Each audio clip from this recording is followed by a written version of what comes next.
Hey everybody, it's Romania Black. It's episode 26 of Revolutionary Girl Utena, and I'm not gonna lie, I'm not looking forward to this episode. No!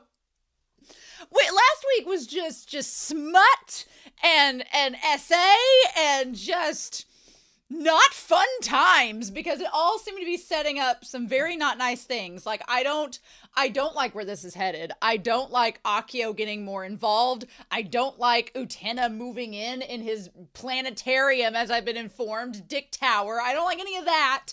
I don't like where this is going. I'm just like, can we get off the elevator now? I thought Mikage's dead. Do we have to be in the elevator anymore? I did not put any booze in this because I had a headache earlier today, and I took some medicine, and you're not supposed to mix alcohol with that medicine, so we're gonna view this episode sober. That seems like a great idea.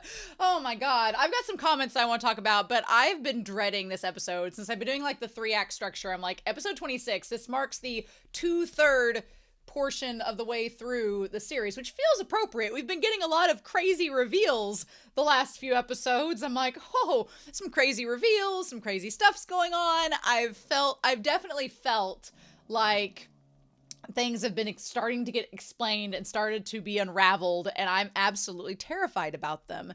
But I haven't watched the previews. I don't know what's happening next. So the last few episodes that I've been like, oh, I don't know what's going to happen next. And then it's just this crazy roller coaster ride. So yay. But I don't like Akio. I want to throw him into a burning building and just let it go. I want to finish what Mikage started, basically, is what I want to do. So anyway, on that note, I do want to talk about a couple things before we get started in this episode. A couple things that have been brought to my attention in the comments and elsewhere that I want to derive and make note of. So let's go ahead and talk about those. One, these are just observations that I made when I went back and edited the episode. Akio, if we're going to go back to the Rocky Horror comparisons, Akio is like Dr. Frankenfurter, but evil.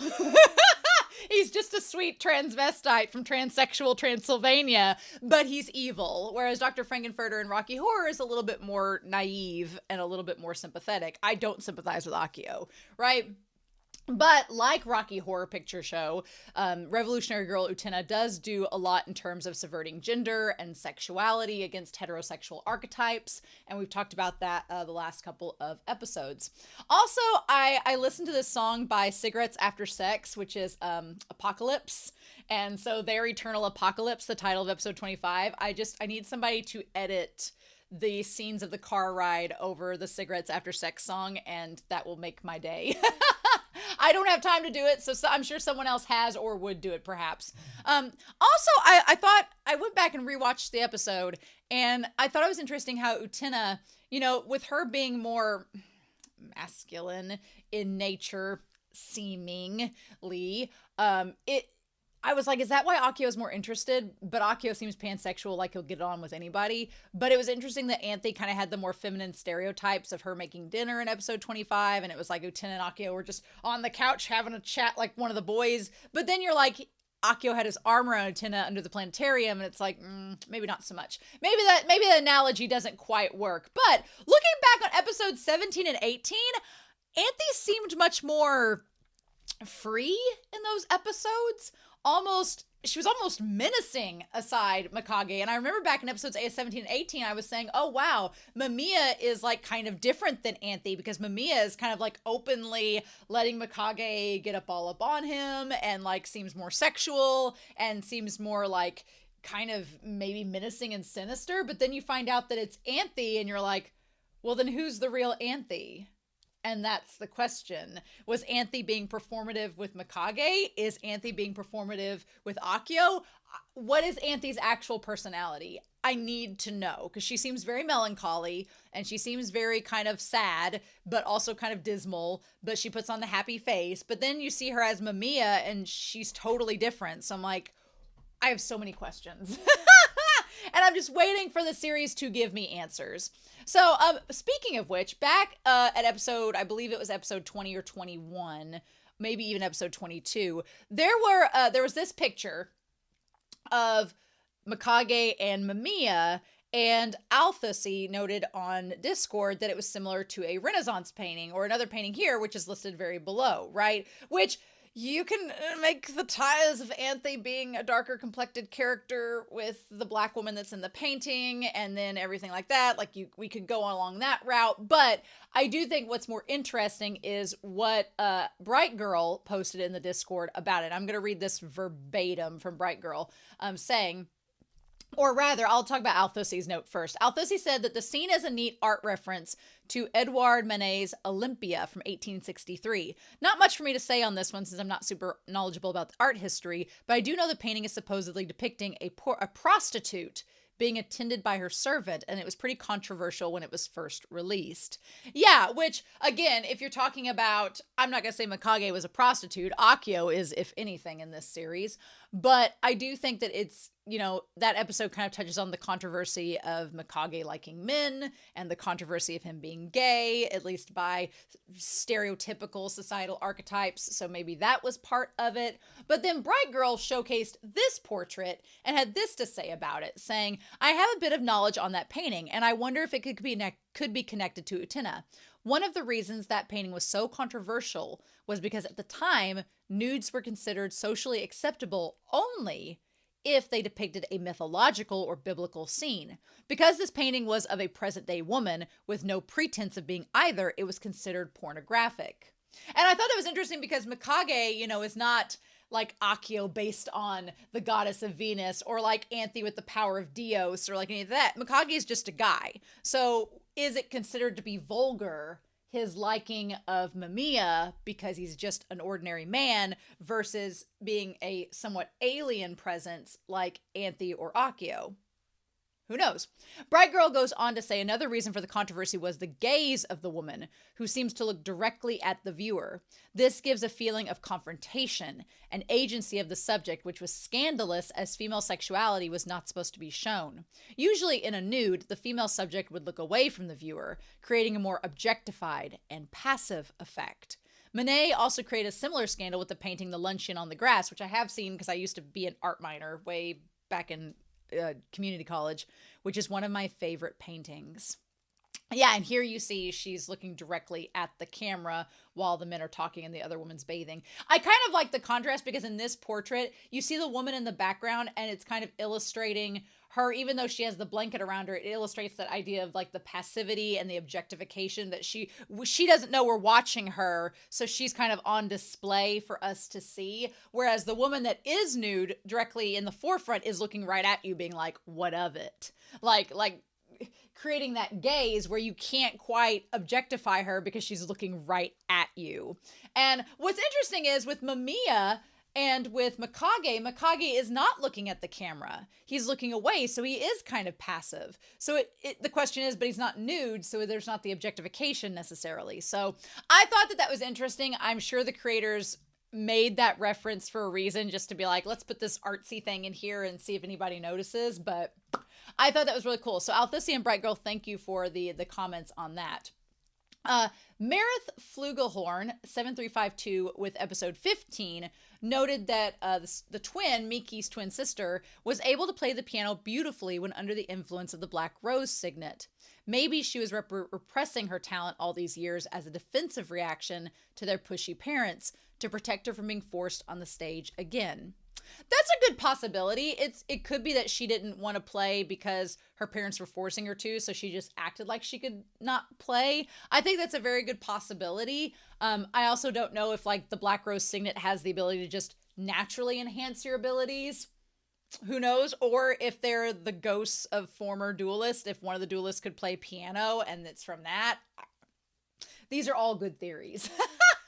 But thank you for pointing that out. HBanana7 for episode 22 says, I just interpreted the train stop scene as follows. I thought this was really cool. Jury signals action, Miki signals caution, and Nanami is excess noise. I fully believe that. Jury would be a woman of action. Miki's like, let's express caution, and Nanami's just Love it. Also, H Banana 7 says, in terms of the Shadow Girls part, monkeys could mean all that the students that died, but there's also a literal monkey in the show. Who knows? Maybe the Shadow Girls are just trying to take control of all the choo-choos. We don't know. Anthy seems on board with the choo-choo. Who knows? Who knows? We're going to find out as we go, I'm sure. But anyway, Elfreya says, time to take a break from dueling this episode, and we delve deep into the lore of Neverland. Anthy goes from being a genie to being Tinkerbell. Maybe. And I was like, oh, the lore of Neverland with the whole thing with Mikage. And yes, Anthy is Tinkerbell. Does that make Akio Captain Hook? And then who is Peter Pan? Is it the prince? Is it Utena? Who knows? So many questions. And then finally, Oliver Jajado for episode 22 gives us the commentary from Ikuhara. Oliver Jajado says, nice catch, noticing the butterfly and then later the leaf in the case in episode 22. You could say the whole of Mikage and Nemuro's flashback was one extra long elevator confession scene, just like the other Black Rose duelist had, only that he receives his ring from Akio at the end. Anyway, here's Ikuhara's commentary on episode 22, Nemuro Memorial Hall. Research to gain eternity, he says. What was Professor Nemuro researching? Not medicine, he says. Maybe.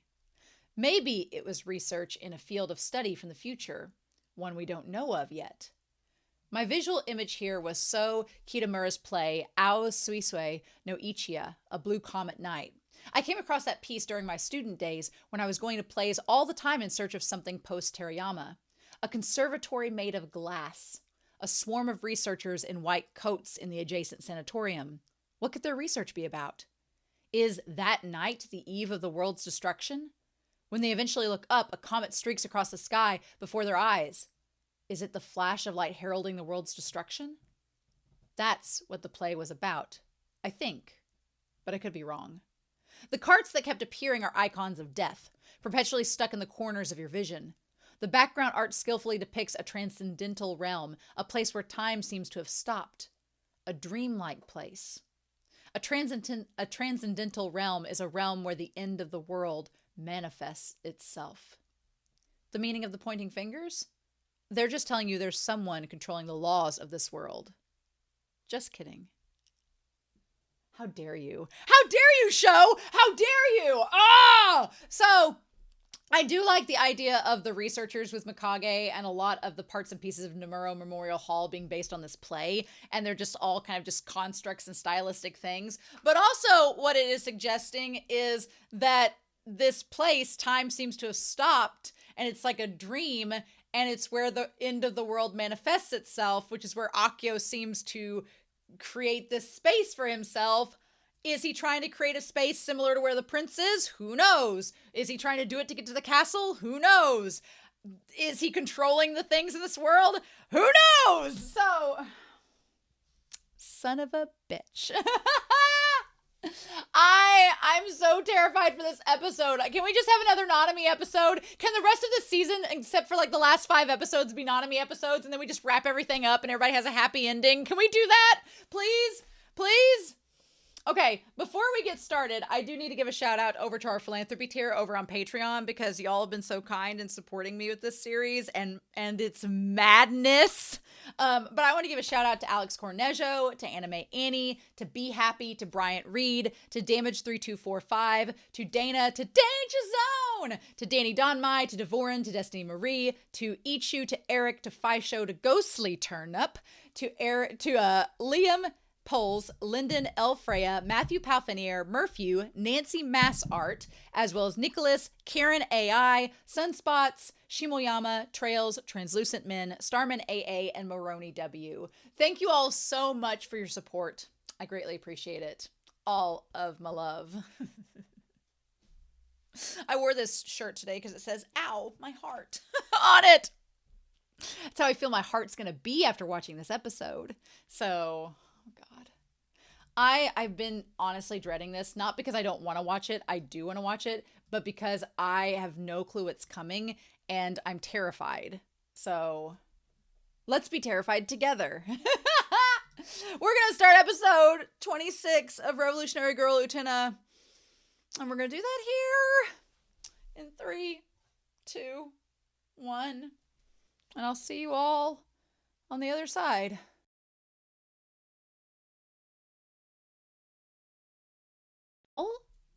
Well, on the one hand, this episode wasn't nearly as doom and gloom as I thought it was going to be. I'm glad that this episode was not the end of Act 2 storm that I thought it was going to be. I feel like maybe Act 3, there is a movie that's after episode 39. So maybe Act 2 will be a little bit longer than Act 1. And maybe Act 3 will be a little bit shorter than the other 2 acts, which would make perfect sense for this movie, because I feel like everything that's going to go down is going to go down in Act 3, and then we'll have the movie for whatever. I don't know anything about the movie yet. I don't want to know anything about the movie. We'll cross that corkscrew staircase when we get to it. But this episode was weird. It was very weird. And I think that it was so uncomfortable for me because Miki is such this little vision of innocence. And I don't want to say little. I don't want to belittle his masculinity at all, because Miki is like Miki is the heterosexual reading character in this series. I like Saionji and Touga, gay as hell. Akio, pansexual as hell, getting on with anything that breathes. Anthy and Utena, clearly in love with each other. Maybe Utena is a bisexual disaster. Who knows? But regardless, I feel that Miki is like the one heterosexual character in the series, and he's fine for it, and I'm glad that he's that way. He's our Maddie Morphosis of Utena. He really is.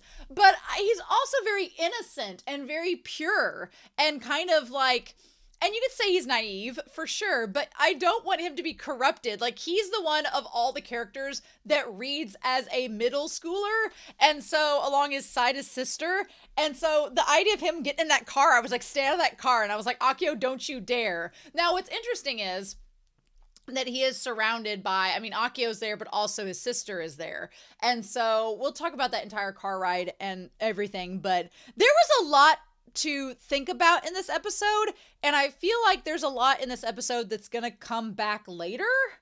That this episode was just like, I felt like it was giving us a story, and it's another one of the Kozue and Miki episodes, which I like the Kozue and Miki stories, but this one had a lot of mixed signals, and I feel like this is gonna be an episode that when I'm done with the series, I'll come back and watch and go, okay, cool. But there was a lot to think about with this episode. Some of it seemed very straightforward, and some of it seemed too straightforward. And some of it I was like, I don't know what to think about this. So let's just look at this and just see what we get, shall we? So the episode starts, and Akio's like, we have to defeat Utena. Okay, we have to defeat Utena. So anyway, here's what we got. Akio has decided that Utena no longer needs to be the bride with Anthy. We can't have that anymore. And Touga is a little bit confused by that at first. Touga, I'm glad that Saionji is not with them. I'm glad that Saionji is off doing kendo or something else. Or what happened after he lost the battle? Is he still in the ER after he got thrown out of a car in a hit and run? Who knows? But I'm glad he's not with them because I like Saionji's innocence. Toga's a bitch, so I'm fine. So they're like, we have to engage the Rose Bride to someone else. And Toga's like, well, I thought that Utena was supposed to be this golden goose that we wanted to stay with her. So Touga was in on this from the start. And then I'm assuming Akio told him to duel her back around episode 11. And then we had what we had, and Touga was seemingly let down until Akio came and got him and boosted him back up to his once former glory. But anyway, so they said that Utena is only good. She's this golden goose as long as she produces, which gross. Men talking about women's reproductive parts is disgusting. Get out of here. Go. As long as she has golden eggs, then it's fine. And I'm like, there's a lot of sexual ways you can read into that. Like, she's only good if she can produce something, and she likes Anthy, so that's not going to work. Because here's the thing. He says, as he revs up the car even more, he says, the golden goose is valuable because it lays golden eggs. And he's like, what a selfish man. So, which I like that Touga like strokes his hair like, what a selfish man. I'm like, you've clearly given him roadhead, so shut up. But okay, so in this regard, if we're thinking about how Akio views Utena, my theory is the golden egg in this case is the concept of bringing the prince to manifest outside the castle, right? That seems to be the golden egg. The golden egg is if we can get the prince to manifest outside the castle, then we're fine.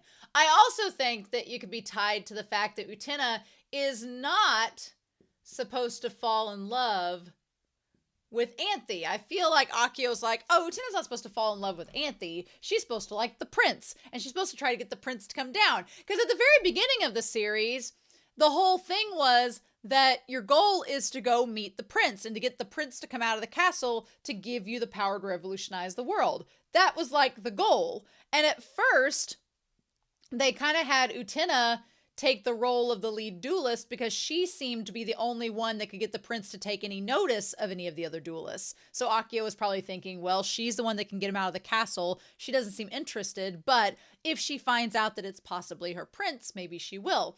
But then when they started to see that, like Akio's seen the last few episodes, that Anthy and Utena have a genuine relationship, he's like, I don't know if I like this anymore. I want to break them up because she's not getting the prince to come out of the castle, and instead she's falling in love with Anthy and giving her more agency. We can't have that. So, but the funny and ironic thing of it all is that he had to bring Utena to the Dick Tower in the planetarium because otherwise, if he didn't do that, he wouldn't be able to watch over them and their love could develop further. The unironic, or ironic if you think about it, way that's happened because of this is that by bringing Utena to the tower, he's able to monitor her, but he doesn't realize that it's only making her and Anthy grow even closer. So it's like it's like a self-fulfilling prophecy. He's just shooting himself in the foot, but he doesn't think he has any other options. And I'm like, what?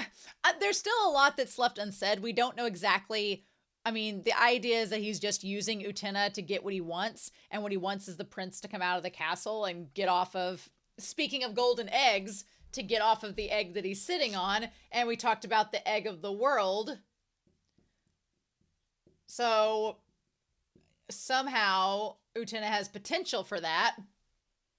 So there's still a lot of questions that are left unanswered, but it's clear that Akio is starting to realize that Utena might be more trouble than she's worth. And that he's not quite as content with keeping her around as he used to be. So he's more apt to getting rid of her. And that is a very scary thing indeed. So they're like, which piece are you going to move? And then we go to Miki. Miki was the very next in line, right? So first we had Saionji, and we had Saionji fight twice. And then we had Miki, and that didn't pan out. And then we had Juri, and then we had Nanami. Now, how they're going to get Juri to go against Utena, I don't know, because Juri doesn't seem to want to do so. Nanami, oh hell, Nanami is easy to move around. Nanami, you just get Touga in there, she'll probably do whatever. So I'm going to be interested in doing, like, are we going to really go through? My thing is, would they really bring Nanami and Juri into the car? That seems reserved only for male characters, but Kozue was there, but she was on a date. Juri is interesting because I can't picture Juri on a date with Akio, and I can't picture her in the car. But then if Nanami's there, would Touga be there? I don't know if we're going to have 2 more episodes of those go through and then go to the final act. I don't know. I'm very curious to see how we're going to mess with that. I don't know how that's going to go.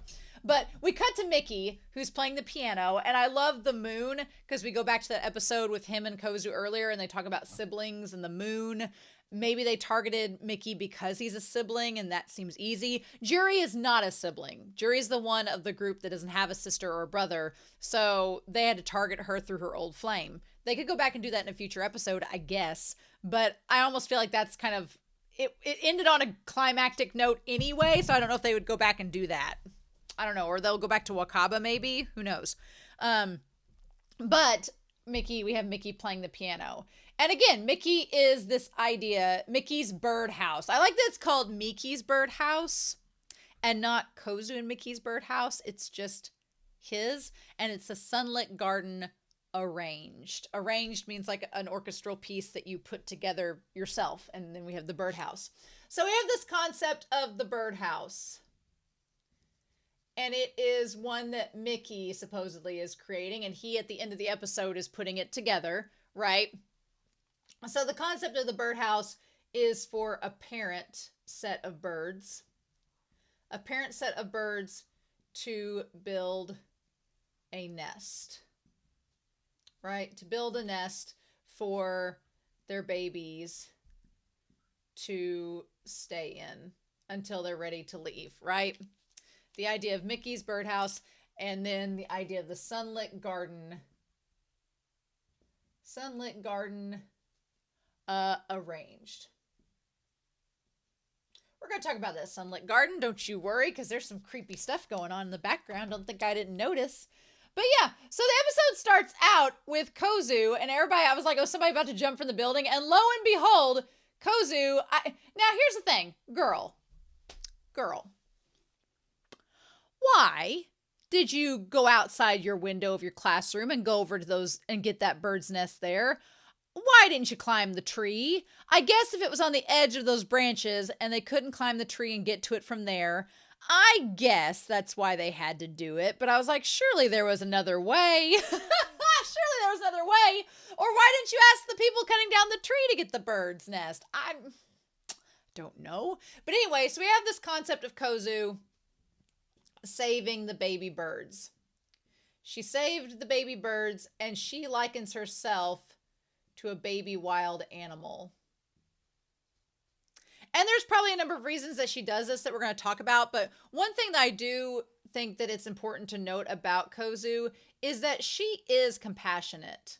She doesn't like to show it. She's kind of tsundere, but she doesn't like to show it. But she is compassionate. She just views it as a weakness, so she doesn't show it often, right? And she views it as tying it to her brother, and her brother frustrates her, so she decides to not show it either. But I genuinely felt for Miki looking up at his sister like, please don't die.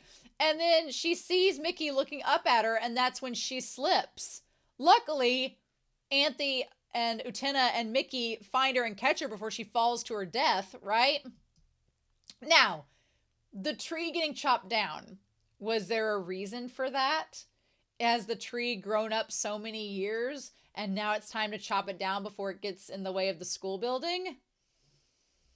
I don't know. Does time stop for humans but not the flora and fauna? We're going to talk about that. But yeah, so they end up catching Kozue, and they walk away from the school back towards their home.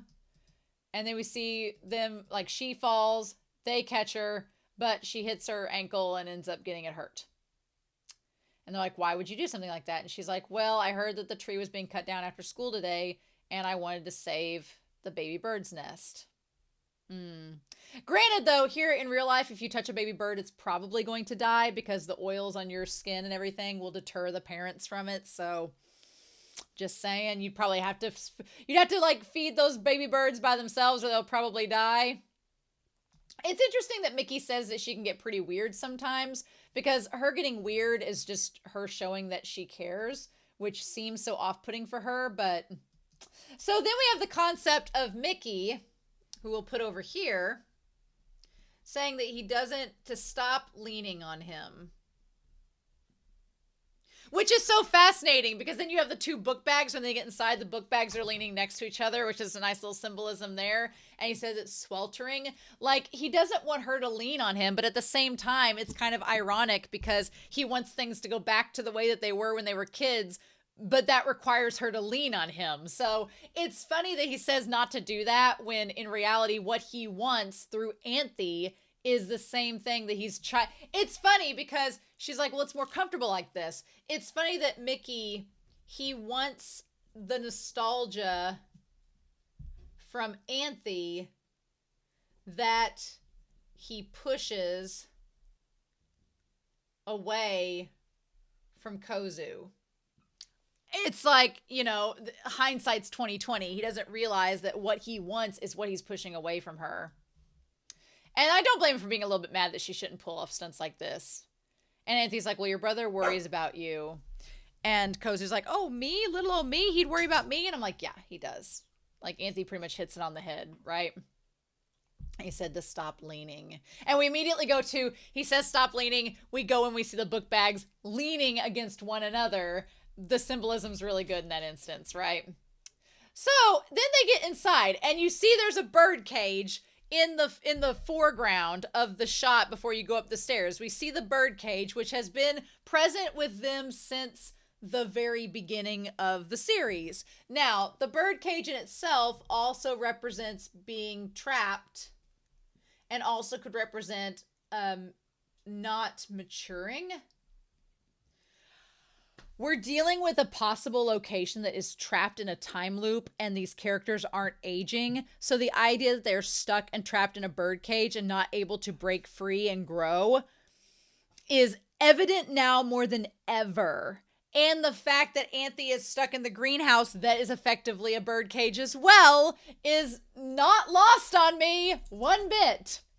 And so anyway, so they're like, well, what do we do about these baby birds? What do we do about them? And it's like, we brought them home, but now what? And so Kozue seems to be waiting to see what they're going to say. And Anthy knows immediately what to do. She's like, give them ground mullet. She takes Choo Choo out of the box. And he's like, millet, it's feed for parakeets and Java sparrows. I feel like we've seen Java sparrows mentioned in maybe the lyrics of the dueling songs. And she's like, you soak it in lukewarm water and then grind it up. And he's like, okay. And she says, being chicks, they have to be fed every 3 hours during the day. And he's like, wow, it's a lot to manage. She's like, yes, it is quite a lot. So then, and I like that Utena, she's like, oh, they're actually talking all well and good for once. It will never cease to amaze me how Utena is like a wing woman for Miki and Anthy, even though they have the most sexless and least sexual attraction out of any of the characters in the show. Girl, our himbo, right? Our himbo. I'm like, they have like the most platonic relationship, and Utena's like, they're getting along. And I'm like, oh my God. So yeah, and then Kozue, of course, they're like, have you raised chicks before? And she says, I have not. And he's like, well, you really know a lot about them. Are you a true animal lover? Well, in truth, it'd be best to return them to their parents. But, and that's when Kozue stands. And she's like, oh, you're able to stand up. So Anthy makes she's like, no, it seems like Anthy's like, she's just had knowledge because she's either read this in a book or has known it from other reasons that we don't know about yet. Or Anthy could have just looked it up in a book, right? She could have just looked up how to raise a bird because what else was she doing? So then whenever she says it's best if they go back to their parents, Kozue immediately stands up. I feel like Kozue, who has a very tense relationship with her parents, and wants nothing to do with them. She kind of relates that to the whole being a baby wild animal, because most wild animals are typically left by their parents at a certain age to fend for themselves. And so I feel like Kozue wants to relate herself to that, to try to justify why her parents aren't there, or to say that she doesn't need her parents because she's a wild animal. But the concept of relying on them seems to bother her quite a bit. And she's like, well, this sweet little sister will politely excuse herself. I'm like, she describes herself as that, but it's like, you could tell by Miki's expression that he thinks that she's mocking and not being very cordial in that moment. And she's like, stay as long as you like. And that's when she looks down at the letter and she asks if the letter is from her. And Miki says, yes. So it shows the two of them in the bed, of course, with the birds, the two baby birds. There were two baby birds in the nest. There's two baby birds here that the mom has left. And we see the dad and the mom. The dad with like the purple hair and then the mom with seemingly purple hair as well. So it says there, okay, so there's the address from Tokyo, Japan. And it says Miki and Kozue. Okay, but it doesn't say where it's from. It's just a address to them in Tokyo, Japan. Okay. And they're like, you read it too. And we see the mom leaving. I don't know how to feel about the mom having the purple hair. Like, is it going to be like an Anthy scenario where their memories have been altered? Oh my God. Because Miki's like, oh, it's from our mom. And Utena's like, oh, that sounds nice. Of course, Anthy says nothing. She's like, that's cool. Like, and then here's the thing. Utena says, I lost both of my parents, so I'm a little jealous. Like, you know, if I heard somebody say that both their parents died, I'd be like, oh, that's really sad. I'm so sorry. That's not how Kozue acts. She's like, I'm a little jealous. Because then Kozu's like, we don't need parents. We're wild animals after all. And Miki's like, don't say things like that. He's like, father and mother always worry about us. And then she's like, oh no. Now he got all serious. And she throws the letter away. And in that moment, I feel like Utena's like, oh, hey, you know, I just talked about my dead parents. Couldn't help but you completely ignored that. Talked about how you didn't need parents. You know, maybe you should be grateful for the parents that you got because you might not always have them. Okay, cool. Bye. So, but yeah, so Miki, he seems that he is more serious about their parents and wanting to be on their good side, whereas Kozue seems to like kind of not care at all. So then they're leaving. Utena and them are walking, and she looks over and says, do you think that this is the garden, the sunlit garden that Miki did the piece about? And she's like, you know, the sunlit garden, the title of the song that Miki wrote, and which was from a while ago, granted, but Utena remembers it. And Anthy's like, I don't know. Anytime Anthy says, I don't know, I'm like, you're lying. So anytime she's like, oh, I haven't done that, I don't know, I'm like, you're lying, Anthy. I'm like, Anthy, you were there during the Sunlit Garden song. You know about it. And the fact that Utena remembers and was talking about it, I'm like, you saying you don't know, you were there. You remember. And just the idea of it is this fact that Utena's like, no, we've talked about this. I feel like everybody just like gets stuck in the time loop and they forget what they've been talking about and they just keep going through the motions over and over again endlessly. But Utena's starting to remember things and keeping track of stuff and is like, why is this happening? What's going on? And that's what Akio, I think, is afraid of. And she's like, but it's just an image, isn't it? I feel like Anthy's like, but isn't it just an image? It's not real. And Utena's like, well, didn't Miki and he say Kozue used to play piano in a garden when they were little? Doesn't this kind of look like that? And that's when she says, she said he did say that, yes. And she's like, could this have been the garden? It's pretty derelict. But it's but a memory after all. She's like, I guess you're right, but I was expecting something more.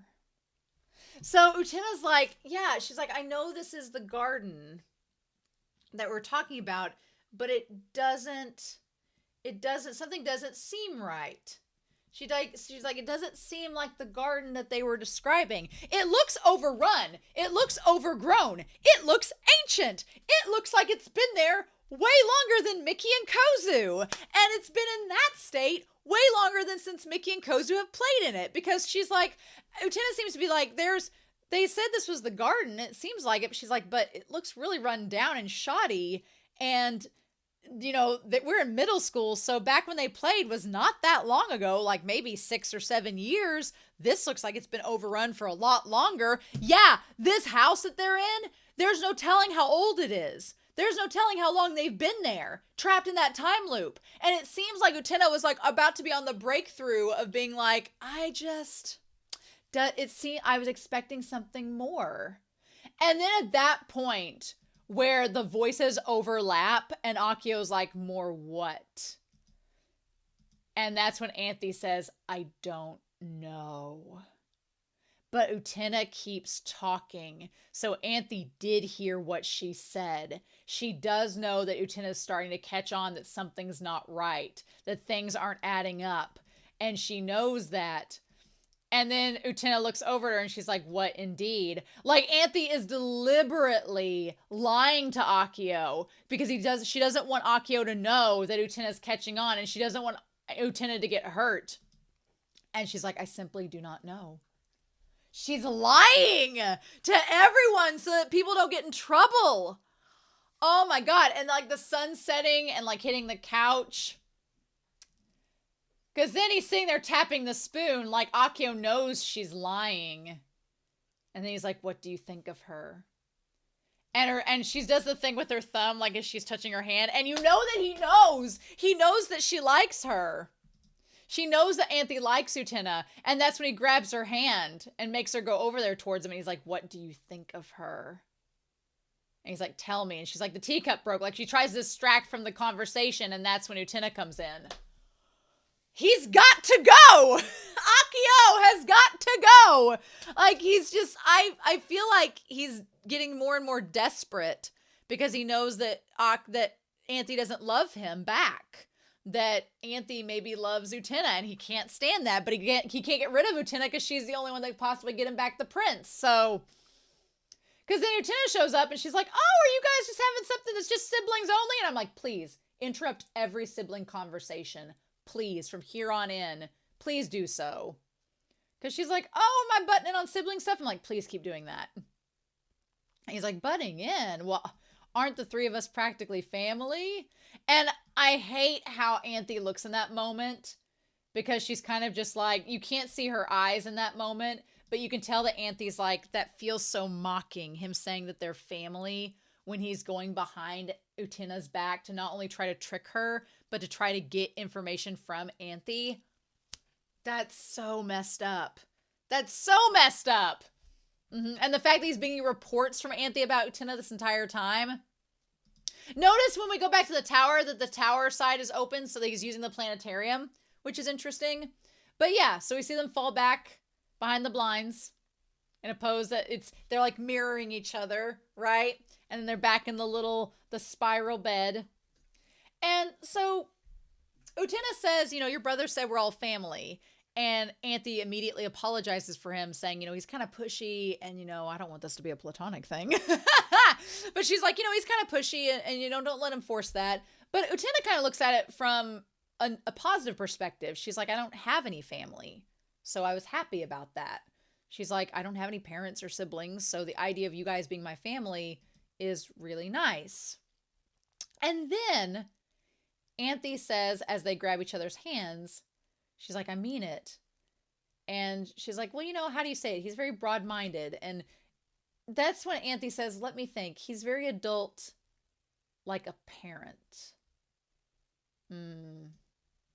So Anthy relates Akio more as parental than a sibling. And who knows? Maybe they're aliens. Maybe they're gods. Maybe they're whatever. But maybe they are more than siblings. Maybe they are parental. Who knows? But I also feel like her saying Akio is more like a parent not only adds to the creepy factor of it all, by the way, but it also seems like a way for Anthy to kind of like Kozue distance herself from her parents. Because just like we saw Kozue say that, you know, they're a wild animal, they don't need their parents. I feel like Anthy in this moment is kind of taking a page from Kozue's book and wanting to not need Akio. Because the whole thing with the moon and the siblings is that like your sibling is somebody you bond with and that you always have with you and that's always by your side and that you always need them. And for Anthy to say that Akio is like a parent is her literally saying, I don't want to view him that way. I want to distance myself from my brother. And I'm like, oh, okay. But then that gets Utena to be like, the parent situation. Do you think fathers and mothers care about their children like Miki said? And it's like, it almost seems to be asking Anthy the question, do you think Akio cares about you like a parent does? What do you think? And Anthy goes, well, could it be because of their genetics? And that's when Utena says that that's a really cold way of thinking about it. It's a really harsh way of thinking about it. And she's like, oh, forgive me. And she's like, well, you don't have to apologize. You know, I like that Utena is never judgmental of Anthy. She's like, well, that's kind of a harsh way to put it about it, but you don't have to apologize. Like, that's just interesting. Because the way that Anthy looks at it is she just views it as it's genetic. And that's the only reason. Which is really sad. Because it feels very like old Victorian, like I'm only using you because you're the only last bloodline and otherwise I'd have no use for you. That's kind of the vibe I get from it, that Akio is just using Anthy because of their bloodlines, because of their connection to the power of Dios, and if it were any other person or situation, he wouldn't care. And to Anthy, that's really sad. And even Utena's like, wow, that's a really cold way to look at it. And it's like, so did we just become Puella Magi Madoka Magica? Because there are chairs everywhere. I was like, did Magi Madoka just look at this? Because the letters from the end of the world have started to come again. There are chairs everywhere. I want to make note that there are 3 different types of chairs that they sit in. Miki is in one of the red velvet chairs. Jury is in one of the like lounge chairs. And damn Nanami is in a giant ass massage chair. Okay. Sure. There could be some connection. I also feel very creepy and ominous about the one chair that's off in the shadows inside the doorway in the entrance. I kept thinking I was going to look over and Touga was going to be sitting in there or something. Why is it just sitting there creepily and ominously? It's so creepy. I hate it. But Jury, I love that Jury instantly has no trust for Touga. Jury is like, Toga's up to something. Don't trust him. Let's get away. That honestly surprises me because maybe once the car shows up, Miki was so naive and innocent that he couldn't turn away. I don't know if Jury would get in the car. I can't see her getting in the car because I think she would just like push Touga in front of the car. If she had the option. But Miki's too innocent to do that, right? So we'll talk about that in a second. But I'm glad that Jury is suspicious of Touga. She's like, no, we don't know what he's up to. You know, they said Saionji wasn't going to duel, but then he did. And then damn Nanami in the massage chair. And they're like, defeat Tenjo Utena for your own good. And so that's when Miki's like, well, most adults who tell you to do something for your own good can't be trusted. So you can't trust adults that give you ultimatums. They tell you to do something for your own good. He's like, you can't trust it. Which is funny because we're going to talk about Akio here in a minute, saying those exact same words. So, but anyway. And then Nanami's like, well, does that mean we're not going to listen to Into the World? And he says, interpret it however you want. I think it's interesting that the moment he says interpret it however you want, he drops his hand and the stopwatch is in his hand. I have had this theory that Miki's been trying or close to figuring out something is off, but the moment he says interpret it however you want and drops the stopwatch in his hand, that felt like a very meta moment where it's not only them interpreting the end of the world's letters, but also like the stopwatch thing. They're like, you interpret it. There's no wrong meaning. But if dueling means letting selfish adults manipulate me, that's where I stop. And then Jury's like, well, it's too soon to come to a final decision. We have to figure out who the end of the world's name is. So then, that's when Nanami says he might be a nice person like Daddy Longlegs for all we know. Now, this is interesting because when Daddy Longlegs is brought up again by Kozue and Nanami doesn't bat an eye, right? So a daddy longlegs, if you are curious, a daddy longlegs is a type of spider, but it's poisonous, but its bite is too small to affect a human. Like its mouth is so tiny that a daddy longlegs can never bite you. So a human's never going to get poisoned by a daddy longlegs because it's too small to affect it. But it is poisonous and it could affect those within its grasp, which could apply to Akio, maybe, I guess. They clearly call him Daddy Longlegs later on. And how is it that Nanami is by the main culprit 2 times now, and she's been useless and not notified anybody about it? She was having conversations with Mikage that went nowhere. We don't know what was up with that. And then she knows that Kozue went off with Akio, but says nothing about it to Miki or anybody. I'm like, girl, what are you doing? Best, worst girl ever. I'm like, why aren't you telling people about these encounters you have? And so I like Jury's like, let me use that thing next. And she's like, no. So they take the tree down. And then we see the tree with all the rings in it. Usually there's like 1, 2, 3, 4, 5, 6, 7, 8, 9, 10. There's 11. There's 12 rings in the tree, which usually a ring stands for a year. Now, Mikage was trapped in the school for way longer than 12 years, but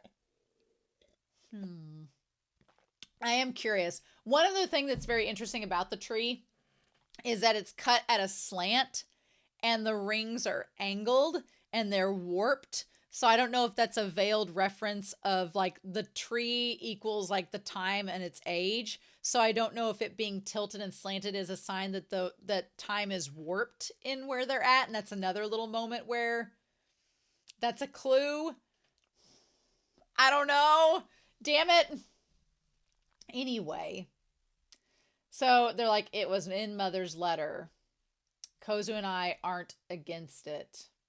So, okay. So there is the letter. Inside the letter, we find out, inside the letter, the mom mentions something that Kozue and Miki are okay with. And what does he say there? He goes back and he's on the phone. He's like, it's entirely up to you, Father. I don't think we'll be able to come to the wedding. So there's a wedding. I was so curious because he was on the phone with his parents and I'm like, well, does that go against the whole time travel thing? Because if there's a time loop, but they're talking to their parents and their parents aren't mentioning how much time difference there is, then I'm like, well, maybe it's not that big of a deal. And maybe it's not happening on their end. But then they're like, but we'll at least send a telegram. So then we see the man on the phone that we presume is their dad. Presumably. And so the dad is supposedly getting married and is invited and has asked the kids to come, but they're like, we don't think we can come, but we'll send a telegram. And then there's Anthy behind him. Because he's like, with who? And he's like, oh, don't trouble yourself. Our new mother. And he's like, don't worry about that. And then he says to the dad, and the dad hands the phone up to Anthy, who's standing right there in the room with him. And they said, it's okay. It would be impudent of me to call myself mother so quickly. And then they hang up the phone. Now, a couple things about this. One, how did Miki not recognize the voice being Anthy's? Did she hide her voice? I can't remember. I have to go back and look at the thing. But how do you not recognize it being Anthy's voice? Two, Anthy, we know, can shapeshift now into different people. So are we seeing Anthy from the outside perspective? Because when you look, we're looking in from like outside a window. So we're seeing inside. So is Miki's father not seeing Anthy? But it's kind of like Mikage saw Anthy as Mamiya instead of the original kid? Is Miki's father seeing Anthy as someone else? Is she like Vanessa in Little Mermaid, the sea witch? And she's just changing her appearance? Did Akio make her do that to have the duel take place? Why? Why is Akio making Anthy do these things? Why doesn't Akio go be Frankenfurter and make these things happen? Can Akio shapeshift? What? Why aren't you giving us answers, show? It'd be really great if you did that. But anyway, then Touga comes in. And he has the little bird, right? And I like the transition from Miki to his sister. And his sister just, them both, like she's listening to him play the piano outside the window. One thing that's very frustrating about the two of them is that they both are not very good at communication. The only time that they really communicate is when they're kind of under Akio's spell in the car and then immediately afterwards. But then at the very end, she calls him pathetic for keeping up with the birdhouse. And it's like, why couldn't you guys talk to one another? It's very sad because I feel like if only Kozue would talk to her brother and just like accept the fact that maybe he likes being on the parent's side. Maybe that's a coping mechanism that he has. Maybe that's his way to tolerate whatever's going on, and that's his trauma response, and she has a different trauma response, and it's okay. But they don't talk to each other, and it's very sad. So then again, Nanami, she stumbles across everybody, and she's like, oh no, I'm fine. And she's like, and I love that Nanami immediately is like, you can't loiter around here. What a bitch. Nanami's like, oh, that's cool about your leg. Get out. Nanami is the worst. But we love her, right? Right? And she's like, oh, I'm meeting someone. Daddy Longlegs. And she's like, do you want me to introduce you? I like Nanami says, no thanks. But I'm like, My question is, if Nanami got introduced to Akio, if that ended up happening, would Touga be okay with that, being his sister? I feel like he would, but it would be curious if he wasn't okay with it. It would be curious. I don't know. I'll be curious to see if we ever get to that point, because Akio is a manipulative bastard, but I don't know if we'll get to that point. Anyway, I'm like, Nanami, he's right there, and you just didn't, son of a bitch, didn't know what was going on. But anyway, so while Akio is seducing Kozue, which is absolutely terrifying, gross, and not good, and I'm like, ew. So then Touga shows up, and Miki's like, I'm getting my fingers in shape for the upcoming festival. And so then he has the little white chick and saying, what's got you annoyed? And he's like, I hear you're going to stop being a duelist. And he's like, yeah. What's interesting is it's like, it's literally like the Eagles song Hotel California. Once you become a duelist, you can't stop. Like, even Saionji, who left for a while, it's like an addiction. You keep wanting to come back. Like, once you get a taste of that desire, it's really hard to move on from it, right? Once you get a taste for immortality, you don't want to leave it. So the fact that Miki's so close, and I feel like Toga's afraid that if Miki leaves, he's going to figure out the secret. And then it's going to be a problem. And we can't have people figuring out the secrets. So we got to keep you there. Well, how do we keep you there? Well, we're going to play on your desires. What are your desires? Well, nostalgia. So let's bring Anthy into this, right? He's like, you already know there's some things that can only become yours if you seize them by force. And Miki's like, I really don't want to have this conversation. And then there's the little bird that keeps getting blocked. And he's like, is that as far as you go? I was like, if I was Miki, I wouldn't be telling Touga that Juri suspects him. I'm like, bitch, snitches. Snitches get stitches. Don't be giving them fuel to use Juri too. And of course, Toga's like, oh, who, me? Up to something? Are you kidding? Do I look suspicious? Like, one thing that I'm so curious about is, I guess, has Miki forgotten that Touga had a fling with his sister? He says he doesn't care. Which was probably the most sad thing for me in the entire episode is when Kozue is like, I'm going on a date with Akio and messing around with him, and he's the freaking chairman of the college. And I'm like, Miki, why don't you have a problem with that? And what's so interesting with it is that Miki, he seems to say that he can be kind of contradictory, because he says that you can't trust adults that give you ultimatums. But at the same time, he kind of panders to adults a little bit. He does, like people that are senior to him, he kind of caves to them a little bit. So like Touga, for example, who's seen his senpai in a sense, he caves to Touga. I'm like, if I were you, Miki, I would tell Touga to get the hell away and get out of here. You're no good news. But he doesn't. He kind of, even though Miki, he tries to be the good boy and not be on anybody's bad side, but then that leaves him open and naive for all sorts of people to take advantage of him. Like, I would not be this cordial with Touga given what he's doing. And he's like, it can't sustain beauty by merely being beautiful. And you've hit the wall already. And he's like, there's someone I want you to meet. And the moment he said that, I was like, please do not get Miki in that car. But he gets in the car and he's like, the sound that races across the end of the world. I was like, don't get in the devil's car. Don't do it. Please don't get in there. I'm like, no. I do love that shot of him with like Touga leaning his ear to hear. And Miki's like, what is that sound? Like, that is a really good shot, actually. It's a really good, like, Touga having that beautiful of hair is unfair. It is giving me such hair envy. I hate his hair is that luscious. It's annoying. But yeah, I felt so bad for Miki. I'm like, no, Miki's too young to have an adult experience. Miki is not ready for puberty. Don't let this boy hit that. Please let him stay pure. And by hit that, I don't mean anything sexual by it. Because I'm like, now join us and follow us to the world of your desires. And I'm like, the moment Touga rips open his shirt, that should be a sign to get the hell out. So they're driving down the road. The thing is, Toga's not with them.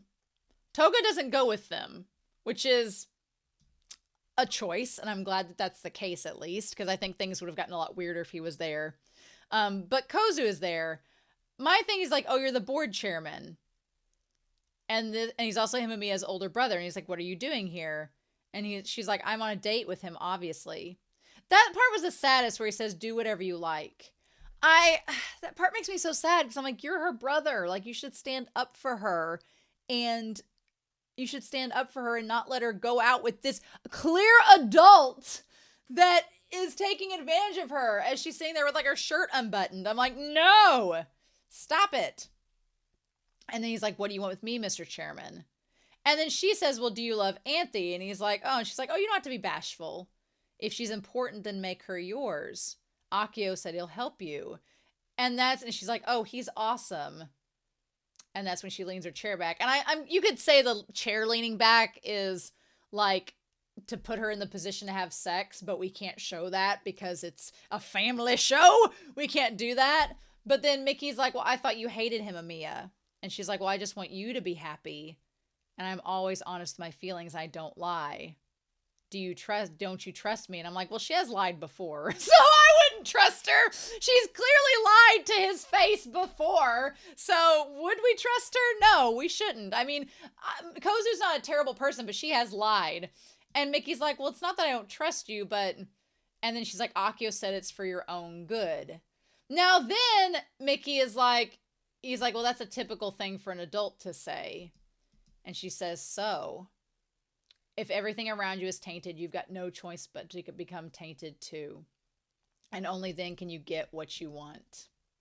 And I feel kind of bad for Kozu, because I feel like she views herself so horribly. She thinks that she's this bad person and she thinks that she's tainted because she's had some like flings with guys or whatever. And I'm like, girl. And the thing about it is, I knew friends in school that were more sexual than I have ever been in my life.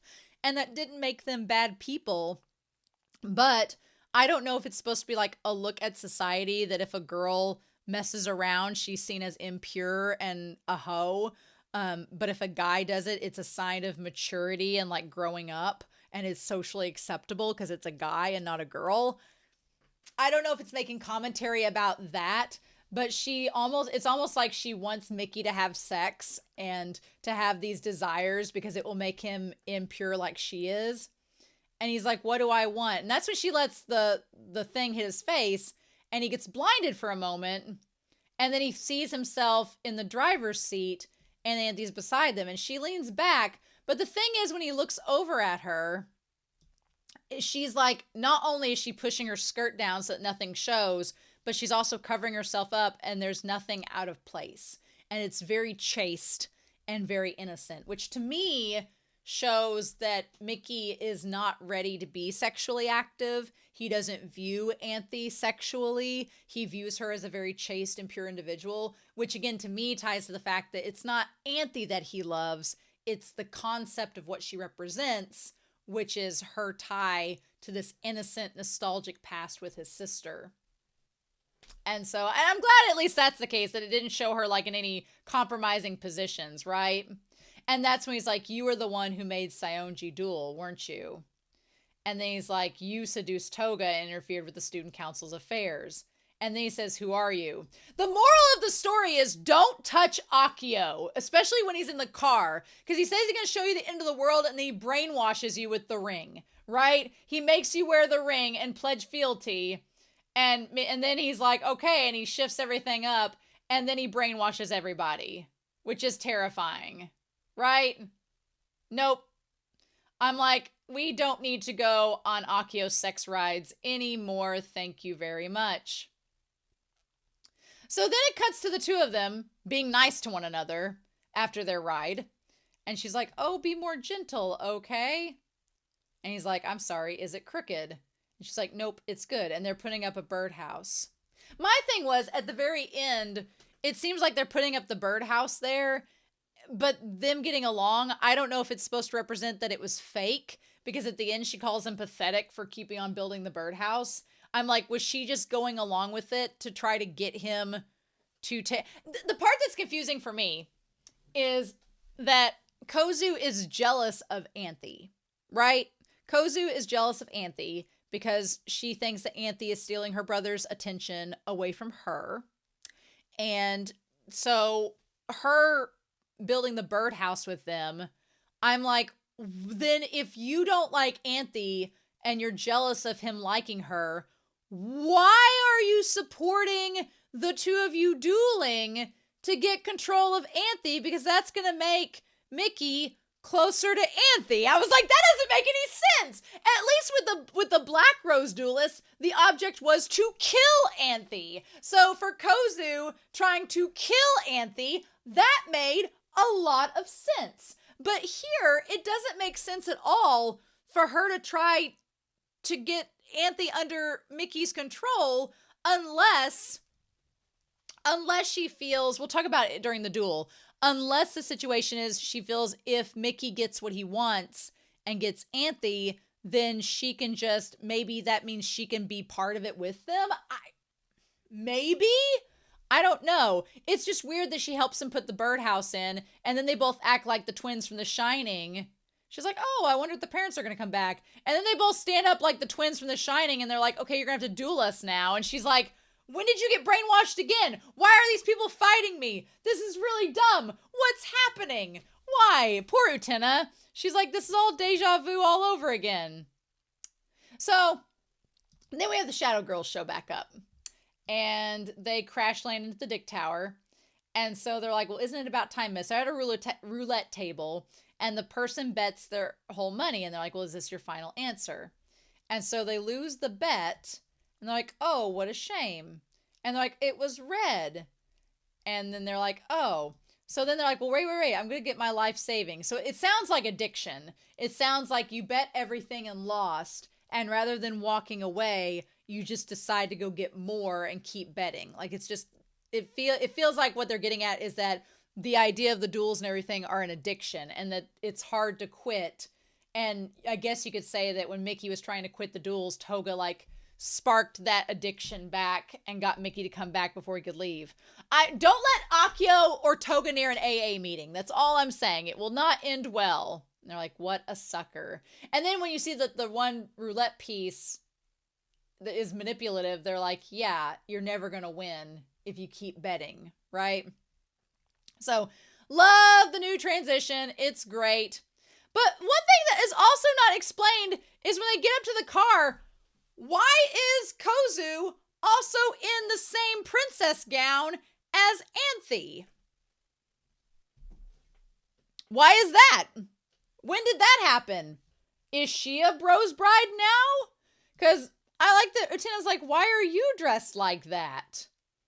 And then she asks for Miki to come there, and he does, and they look like the Shining twins again, but he seems like he's brainwashed. And she's like, here we go. And she goes to pull the sword out from him the same way that Anthy pulls the sword out of Utena. We see the same thing happening, that he ends up fighting with the sword that she pulls out. But I'm like, are we going to explain why she has the dress on? That's the first time that's happened. Are we going to explain that? No, we're not going to explain that? Okay, cool. Why aren't we explaining that? Is she a rose bride now? I guess not, but then why does she have the dress on? Why is that a thing? Nobody's going to answer these questions for me. We're just going to leave me in the dark. Okay, cool, great. So, the duel song, I'm actually going to try to look up the duel lyrics for Utena episode 26. If we've got those. Okay. Can we get that? Maybe. Are those? Where are the duel lyrics? I'm going to try to find them in here. And see if we can find the duel song lyrics. Okay.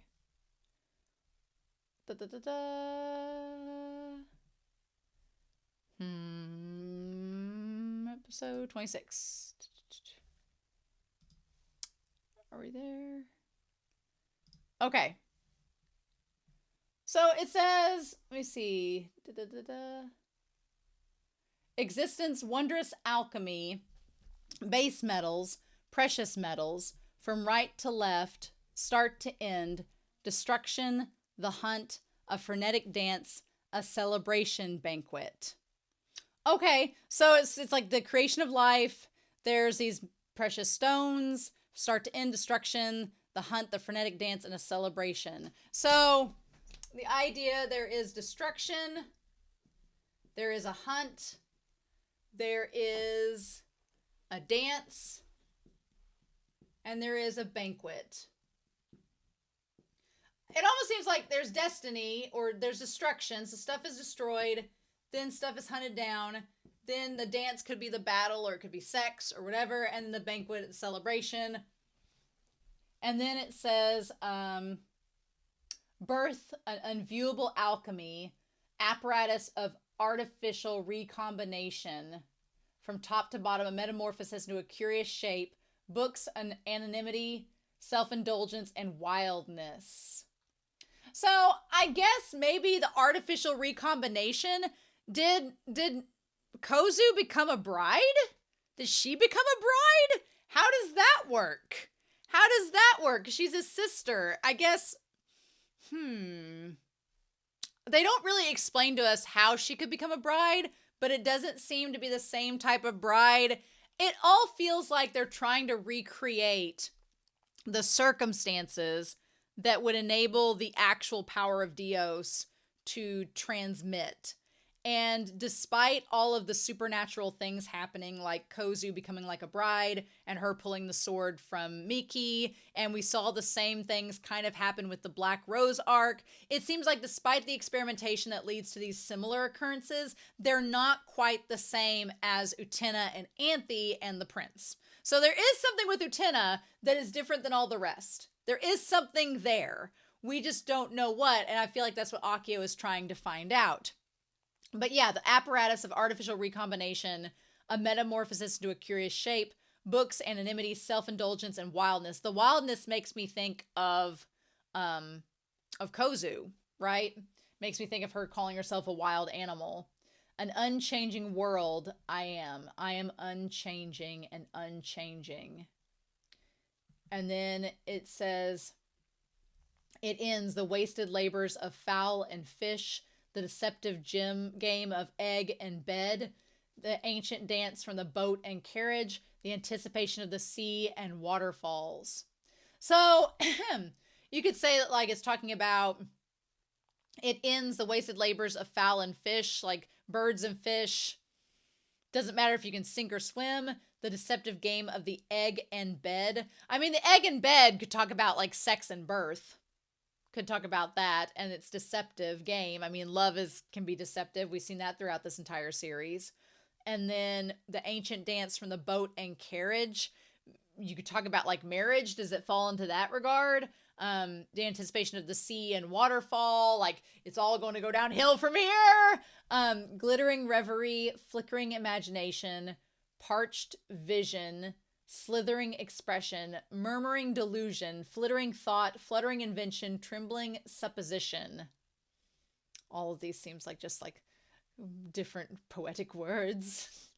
And then birth, immortal alchemy, the cosmic egg of time and space, philosophic crystal, and Rosicrucianism. We're going to look up Rosicrucianism. I mean, it has a rose in it. So, I mean, the cosmic egg of time and space seems like the egg that the prince is on, right? And we're controlling in a time loop. Time is frozen. Maybe that has something to do with it. Purity, harmony, and perspective. I mean, you could say purity could tie to how Miki is trying to assume himself. Harmony is like him and Kozue working together. And perspective is when you see from Kozue's perspective, like we did in the previous episodes with her and Miki, their circumstance was not exactly the same as we had once viewed it, right? The past, the future, past, and present me.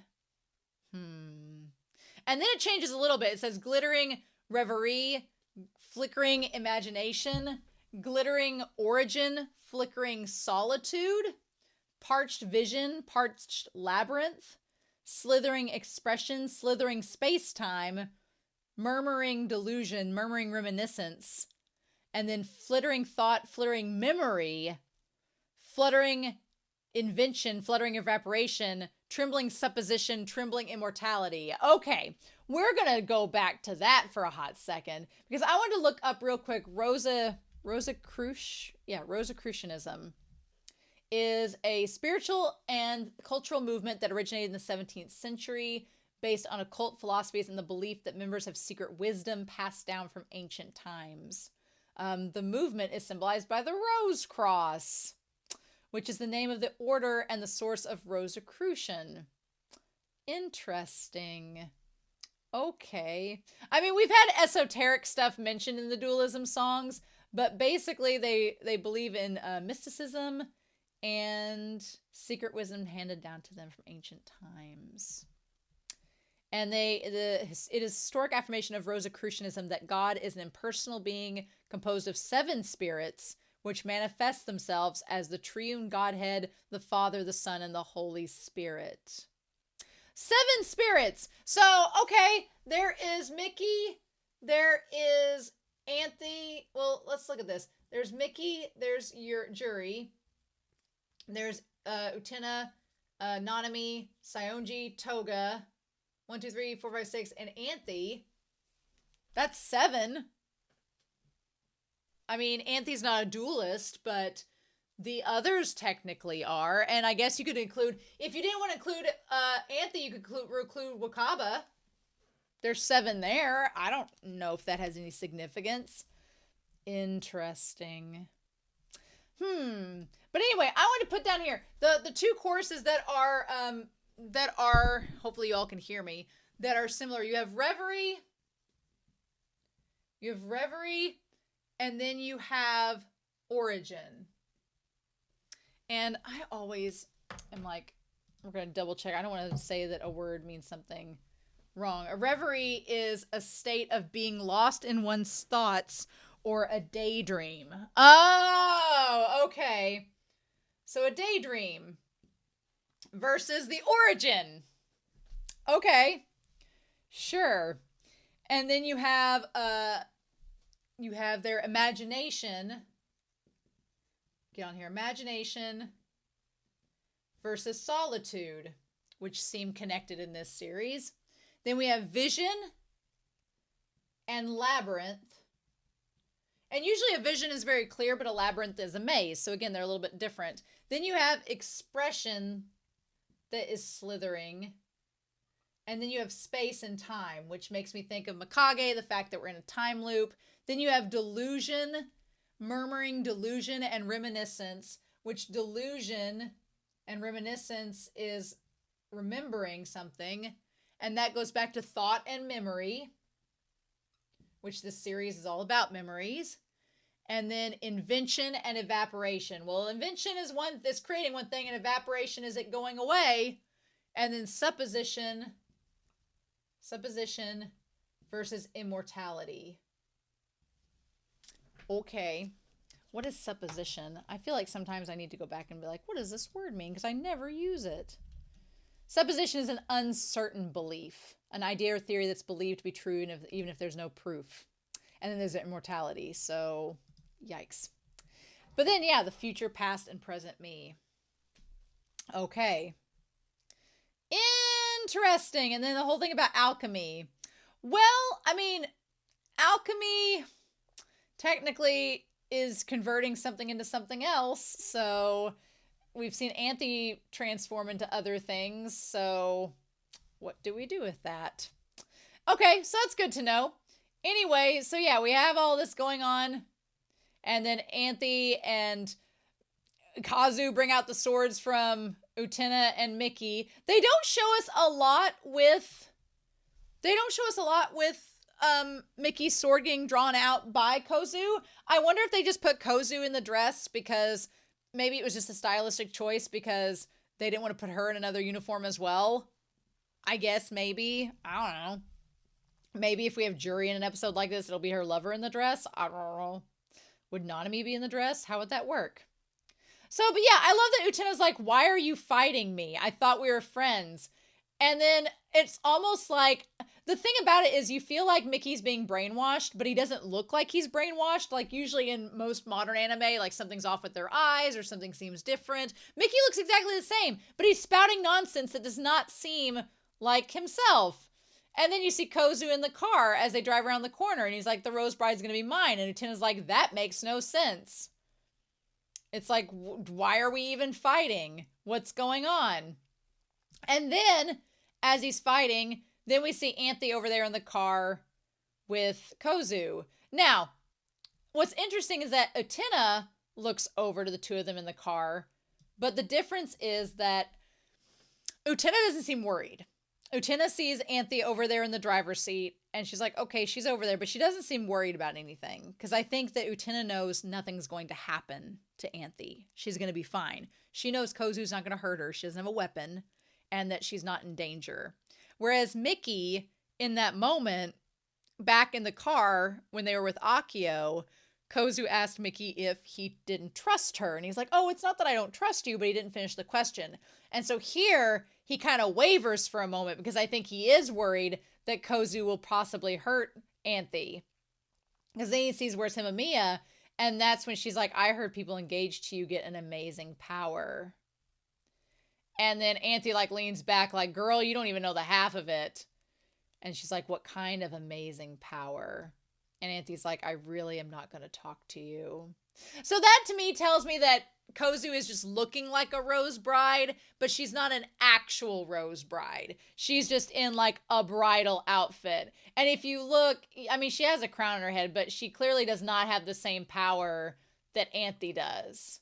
And then I'm like, is Kozue bisexual? Is Kozue gonna get in on this? What I feel bad for is Anthy. Anthy just has to go along with all of this because it's in her job description. And I'm like, I feel so bad for Anthy because I'm like, I want Anthy to have some autonomy and to be like, no, bitch, I don't want to make out with you. Please stop. Because then she like lowers the seat and we assume she's like, you'll lose if your eyes keep wandering.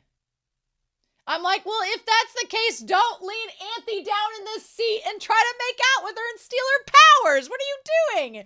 I feel like if Kozue just hadn't jumped the gun, then he would have been fine. But he keeps on like going back to her and she's like, show me that power. And I'm like, is that how it's transferred? How does this work? So a part of me is like, okay, if Kozue really wanted Miki to win, she didn't have to do anything. He could have just fought Utena and possibly won if he had the resolve. But the fact that she messes with Anthy tells me, one, maybe she is genuinely curious what the power is. And I don't like the fact that Kozue now knows about this power, but who knows? Akio can manipulate their memories, so she may forget about this tomorrow, right? Two, did she intentionally throw things off with Anthy to make Miki lose so that he wouldn't end up getting the Rose Bride? Was she trying to see if Miki did still care about his sister and didn't want her to be involved with Anthy? Or was it her like invoking the jealousy aspect of it? It's just the whole duel is a mess. It's a mess. The stuff with Saionji, at least Saionji's pretty straightforward from last episode. This whole episode was like such a complicated mess. And I feel like so much of it is left ambiguous for us, the audience. And I'm sure people have deduced what they think of it. Obviously in the comments, if you've watched this whole series and you know about episodes that are going to give this more clarity, please don't in the comments be like, well, this is what it means. Because I'm like, I'm going to find out, right? And we're going to tie back to this episode, I'm sure. But who knows? I know the mods are going to have to look at these comments really carefully to make sure that nobody's spoiling me. So then, my thing is, the last time that the light was activated and the prince was called down, Anthy was involved. And Anthy and Utena like cut the finger on the sword and did all that. This time that didn't happen. But he still came down, and not only did he come down, this is the clearest he's been so far. Like, he wasn't just transparent, he was pretty solid this episode. Like, him coming down, we saw more of him. He's in the same type of uniform that Akio is in, right? And he kind of looks like Akio, a lot. And he comes down to Utena in that moment. So, how'd that happen? How'd that happen? I don't know. Show doesn't give us much. That part, this whole duel was very confusing. And I'm sure looking back in future episodes, it'll make more sense. But I was like, it was kind of a mess. Which I'm fine. It didn't end in tragedy, so that's good. It was just kind of messy. And she says, a child's sword. What made Miki want to duel me so suddenly? So we find out the sword that Miki's using is that of a kid's. So it wasn't really dangerous. Miki's still a kid, right? And even at the end of the day, he was, as a duelist, not out for blood. Which, good for Miki. I'm glad his innocence is not taken away. But Touga, you bastard. But yeah, why did Miki want to battle him so suddenly? Who knows? And again, Anthy says, I don't know. Bullshit, she doesn't know. Bullshit. And she's like, I mean, Miki is more... The Sunlit Garden is more... I feel like Utena's like, Miki's smarter than that. The garden should be more than this. I feel like Utena's getting close to being onto something, and it's just like right on the tip of her tongue, right? And they're like, more what?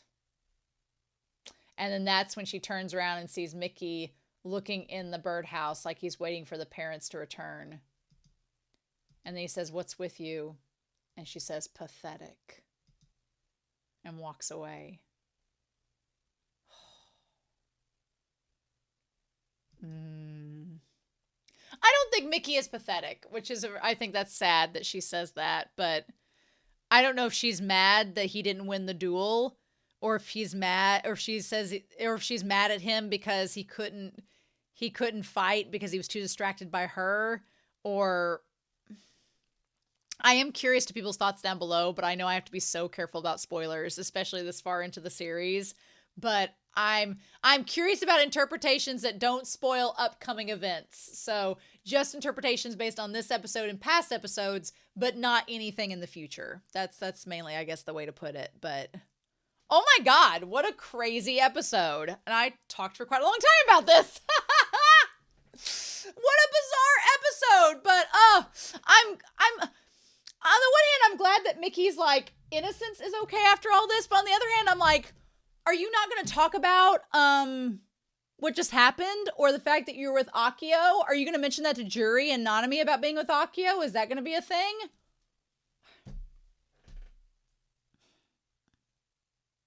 I guess we'll see.